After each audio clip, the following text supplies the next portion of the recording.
دو باتیں بڑی ضروری ہیں جو عرض کرنا چاہتا ہوں۔ نمبر ایک تو یہ ہے کہ تبلیغی جماعت کے حوالے سے بہت پراپیگنڈا کیا گیا۔ ہم نے اس وقت بھی عرض کیا تھا کہ یہ کرونا جو ہے یہ نہ شیعہ ہے نہ سنی ہے نہ یہ تبلیغی جماعت سے اس کا تعلق ہے نہ شیعہ علماء کونسل سے اس کا تعلق ہے۔ یہ ایک بیماری ہے جو تفتان سے آنے والے زائرین کو بھی لگی، جو تبلیغی جماعت کے بعد حضرات کو بھی لگی، لیکن اب بہت سے مقامات پر جو ہے وہ الحمدللہ جو تبلیغی جماعت سے متصل لوگ ہیں وہ ان کے رزلٹ نیگیٹو آئے اور 14 دن بھی انہوں نے گزار لیے۔ اب ہماری حکومت سے گزارش یہ ہے کہ ان کو گھر جانے دیں، ان کو روکنا یا ان بیچاروں کو جب وہ اپنے گھروں میں پہنچتے ہیں وہاں پر ان کا پھر پیچھا کرنا، یہ میرا خیال ہے کہ نچلی سطح کے اوپر کچھ لوگ ہیں جو انتشار چاہتے ہیں، جو ملک کے اندر فساد چاہتے ہیں، وہ اس طرح کی حرکتیں کر رہے ہیں۔ تو میں نے گزشتہ روز آئی جی پنجاب سے بھی یہ گزارش کی ہے، دیگر ذمہ داران سے بھی یہ عرض کیا ہے کہ جو لوگ جن کے جیسے ابھی اسلام آباد بہت شور کیا، ہمارے میڈیا میں بھی ایک طبقے نے جیسے بہت بڑی قیامت برپا کر دی، اور اب الحمدللہ وہ تمام ساتھی جو ہیں ان کے رزلٹ نیگیٹو آئے ہیں۔ خود ڈی سی اسلام آباد نے کل اس کا اعلان کیا ہے۔ تو میری یہ گزارش ہے کہ جن لوگوں کے رزلٹ نیگیٹو آ چکے ہیں انہیں ان کے گھر جانے دیا جائے، ان کو نہ روکا جائے بلا وجہ۔ جو ہے ایک اس وقت ہمیں ضرورت ہے کہ ہم ایک دوسرے سے تعاون کریں، وحدت اور اتحاد کی ضرورت ہے۔ نچلی سطح پر یہ جو معاملات ہو رہے ہیں ان کو حکومت کو دیکھنا چاہیے اور ان مسائل کو حل کرنا چاہیے۔ دوسری گزارش یہ ہے کہ ابھی سے ایک پراپیگنڈا شروع ہو گیا اور اس کا سبب بنا ایک نوٹیفیکیشن جو محکمہ اوقاف سے نکلا ہے۔ محکمہ اوقاف نے اپنی مساجد کے لیے اگر کوئی چیز طے کی ہے تو ان کو حق حاصل ہے، لیکن رمضان المبارک کے حوالے سے ابھی کوئی چیز طے نہیں ہوئی۔ کیا حالات ہوں گے اس وقت؟ کیا یہی حالات رہیں گے؟ اس سے بدتر خدا نخواستہ ہو جائیں گے؟ بہت اچھے ہو جائیں گے؟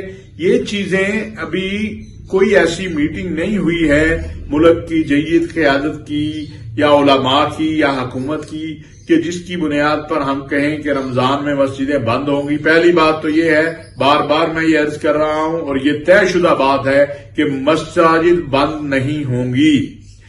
مساجد انشاءاللہ کھلی رہیں گی، وہاں جماعت بھی ہوگی، وہاں پر اذان بھی ہوگی۔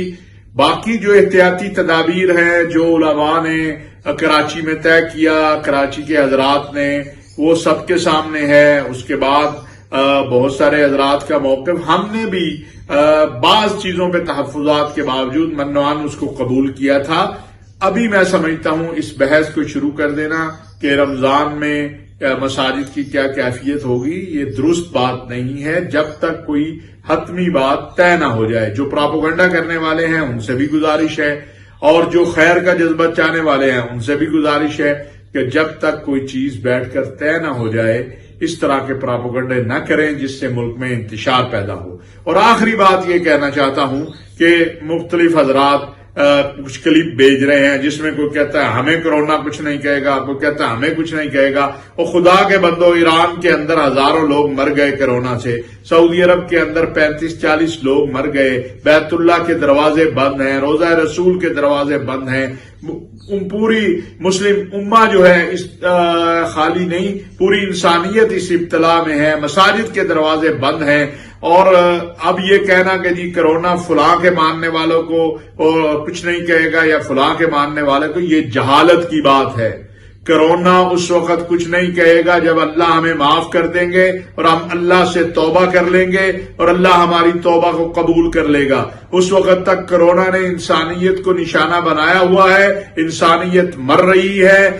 وہ اٹلی ہو، وہ ایران ہو، وہ سعودی عرب ہو، وہ پاکستان ہو، وہ کوئی بھی ملک ہو، آپ دیکھیں اللہ تبارک و تعالی سے ایسی باتیں کرنے والے معافی مانگے۔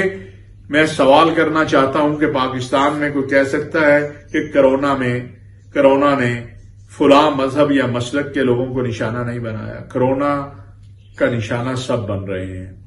آپس میں ایک دوسرے کو نشانہ نہ بناؤ، اللہ کے دربار میں معافی مانگو، توبہ کرو اور آئے مل کر اللہ تبارک و تعالیٰ سے دعا کریں کہ اللہ تعالیٰ ہمیں اس وبا سے نجات عطا فرمائے۔